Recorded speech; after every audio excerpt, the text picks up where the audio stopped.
मोहम्मद रिजवान पर इंडिया में court case कर दिया है। एक एडवोकेट है सुप्रीम कोर्ट के विनीत जिंदल, जिन्होंने न्यू दिल्ली में मोहम्मद रिजवान के ऊपर कोर्ट में केस कर दिया है। केस किस बात पे किया है कि मोहम्मद रिजवान जो है वो नमाज पढ़ रहे थे मैच के दौरान। जिसमें भारतीय वकील ने ज़ैनब अब्बास पे साइबर क्राइम में शिकायत दर्ज की थी, उसकी वकील ने अब ये मोहम्मद रिजवान के अगेंस्ट भी जो है। पॉलिटिक्स तो है ही है हमारी स्पोर्ट्स में, तो लिहाजा अगर रिजवान ने कोई ऐसा स्टेटमेंट दे दिया सो व्हाट। गुज़िश्ता दिनों भारत में बावले कुत्तों ने बहुत लोगों को काटा था, शायद उनमें से किसी का नतीजा हो सकता है। इसके अलावा कोई तीसरा हल नहीं है कि रिजवान साहब भी तो ग्राउंड में नमाज पढ़ रहे हैं। ओ भाई, वो तुम्हें हर्ट थोड़ी कर रहा है ग्राउंड में नमाज पढ़ रहे हो, तुम पे कोई नारेबाजी थोड़ी कर रहा है, वो तो अपना काम कर रहा है। आप अपना काम करो। आप पिच पे नमाज पढ़ रहे हैं, अरे क्रिकेट की पिच पे क्रिकेट खेलो, मस्जिद में नमाज पढ़ो।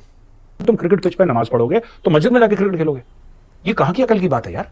वो जय श्री राम पे भी केस किया जाए, भाई किसी के रिलीजन की रिस्पेक्ट करो, अगला आपकी रिस्पेक्ट भी करेगा, इससे ज्यादा बात ना किया करो, क्रिकेट की बात किया करो। एक ही सवाल है, हम वहां पर क्यों गए? अहमदाबाद में हमारे 10,000 लोग भी होते, 1,30,000 का क्राउड था, उन बेचारे 10,000 का तो कीमा बन जाता अगर वो नारे लगाते। यही मोहम्मद रिजवान ने दोबारा करना है आपके साथ, आए फाइनल में या सेमीफाइनल में ऐसा ठोकेगा मोहम्मद रिजवान के, याद रखेंगे सारे कोर्ट केसेस निकल जाएंगे। जो आईसीसी को धमकी देना चाहिए कि अगर दोबारा इस तरह की चीज हुई तो हम ये टूर्नामेंट छोड़कर चले जाएंगे, तभी ये सीधे होंगे। ये कुत्ते की दुम है, जल्दी इतने सीधे नहीं होने वाले। इवेंट हो रहा है कि बीसीसीआई का इवेंट हो रहा है, सब कुछ बीसीसीआई, सारे गाने उनके, हमारी टीम के लिए कोई वेलकम नहीं है।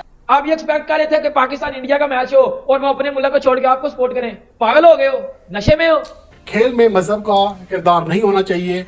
तो मुझे बताएं, जो मोहम्मद रिजवान को जय श्री राम के नारे लगा रहे थे, तो उनके ऊपर तो फिर पाबंदी लगनी चाहिए, पूरी भारतीय टीम के ऊपर, भारतीय कौम के ऊपर, कि वो ग्राउंड में बैठने के काबिल नहीं है। जो हमने टीवी पे देखा, आवाजें, गालम गलोच, नारे, मजहबी नारे थे, जो सहाफी उस दिन अहमदाबाद स्टेडियम में मौजूद थे, मतलब लिटरली अगर मैं भी ऐसी सिचुएशन में हूँ तो अनकंफर्टेबल हो जाऊँ। अहमदाबाद में जो कुछ हुआ, वो कहते हैं ना, हालात बदल गए, जज्बात बदल गए। जिसमें भारतीय वकील ने ज़ैनब अब्बास पे साइबर क्राइम में शिकायत दर्ज की थी, उसकी वकील ने अब ये मोहम्मद रिजवान के अगेंस्ट भी जो है। पॉलिटिक्स तो है ही है हमारी स्पोर्ट्स में, तो लिहाजा अगर रिजवान ने कोई ऐसा स्टेटमेंट दे दिया सो व्हाट। अंदर अभी हमने बहुत एनवायरनमेंट की बात कर ली है, हॉस्टाइल एनवायरनमेंट था और कोई ग्रीन शर्ट बीच में नजर नहीं आ रही। एक ही सवाल है, हम वहां पर क्यों गए? अपनी हुकूमत पाकिस्तान से भी गिला करूंगा, शिकायत करूंगा। पीसीबी को तो छोड़ देना, पीसीबी तो वो है कि जी मुझे खुशी चाहिए, मुझे इंडिया जाना है, मुझे घूमने जाना है, मुझे पता था हम भारत जा रहे हैं, सबको पता था कि हम अहमदाबाद जा रहे हैं, सबको पता था कि वहां का क्राउड हॉस्टाइल है, सबको पता था कि भारत पाकिस्तान नहीं आएगा, मगर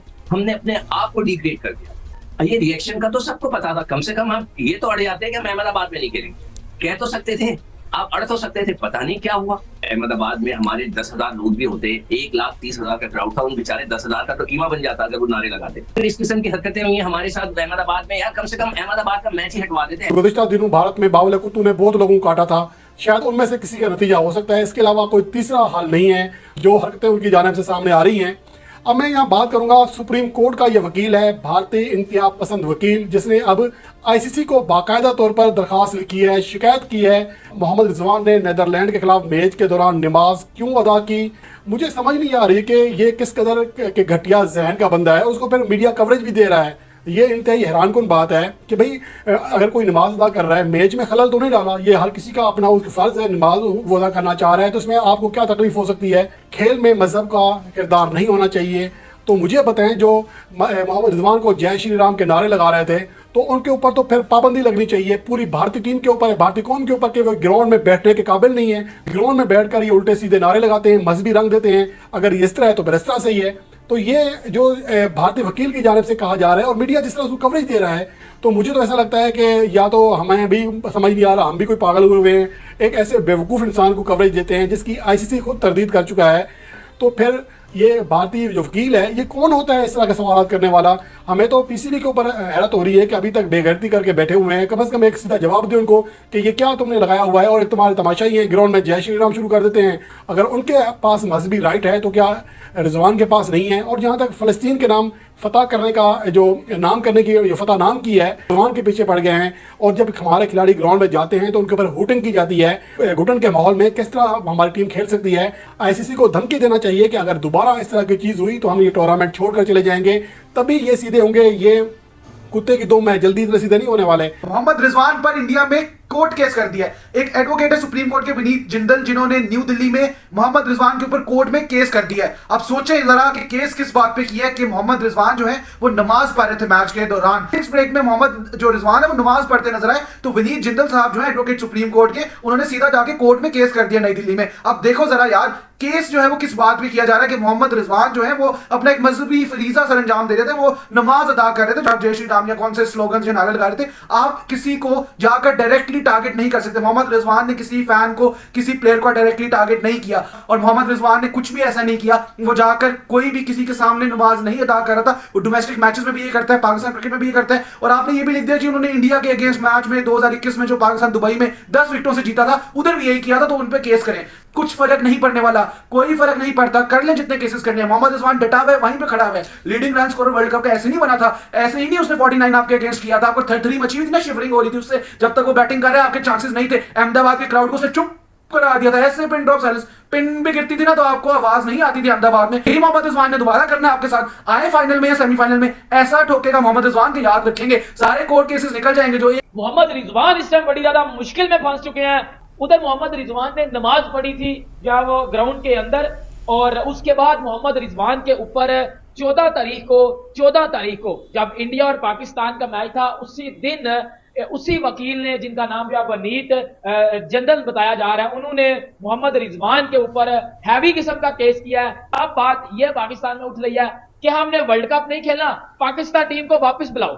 कि पाकिस्तान में अब जो बात चल रही है वो ये चल रही है कि अब आईसीसी के आगे ये बात की जाए और इंडिया के ऊपर भी केस करवाया जाए, क्योंकि मोहम्मद रिजवान जब आउट होके वापस गए थे तो मोहम्मद रिजवान को क्राउड में जय श्री राम की जो है आवाजें लगाई गई थी। मोहम्मद रिजवान ने ग्राउंड में नमाज पढ़ी।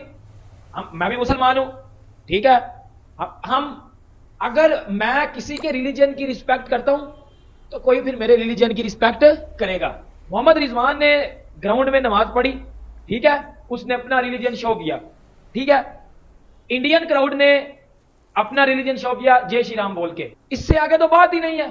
टोटल उधर इंडियंस बैठे हुए थे, तो ऑब्वियसली बात है वो अपनी टीम को सपोर्ट करेंगे, वो अपनी टीम को चैलेंज करने के लिए कुछ भी कर सकते हैं। भाईजान उनके घर में क्रिकेट हो रही है, वो उनका हक बनता है और वो ये चीज करें। आप ये एक्सपेक्ट कर रहे थे कि पाकिस्तान इंडिया का मैच हो और वो अपने मुल्क को छोड़ के आपको सपोर्ट करें? पागल हो गए हो, नशे में हो। वो जय श्री राम पे भी केस किया जाए। भाई किसी के रिलीजन की रिस्पेक्ट करो, अगला आपकी रिस्पेक्ट भी करेगा। इससे ज्यादा बात ना किया करो, क्रिकेट की बात किया करो। और कल जितनी बदतमीजी की है अहमदाबाद के क्राउड ने, हूटिंग की है रिजवान के ऊपर और मजहबी नारे लगाए उनके ऊपर, और पाकिस्तान टीम को कहा गया है वो संभल के बोलना, हाँ हम नहीं बोल सकते, हम तुम्हारे डैश हैं, हम तुम्हारे। अच्छा, वो चंद लोग जो है दुबई में वो प्री प्लान हो सकते हैं या नहीं? कोई प्री प्लान था सर। आपको क्या लगता है उसको देख के कुछ हुआ?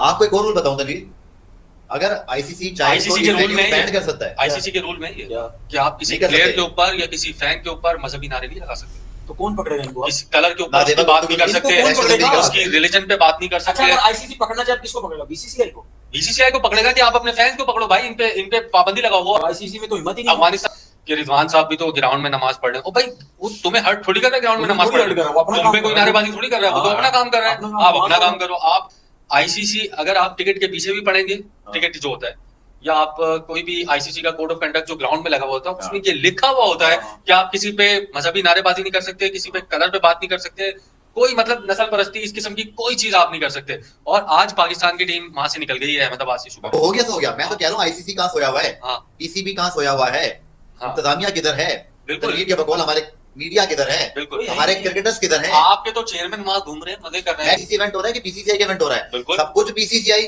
सारे गाने उनके, हमारी टीम के लिए कोई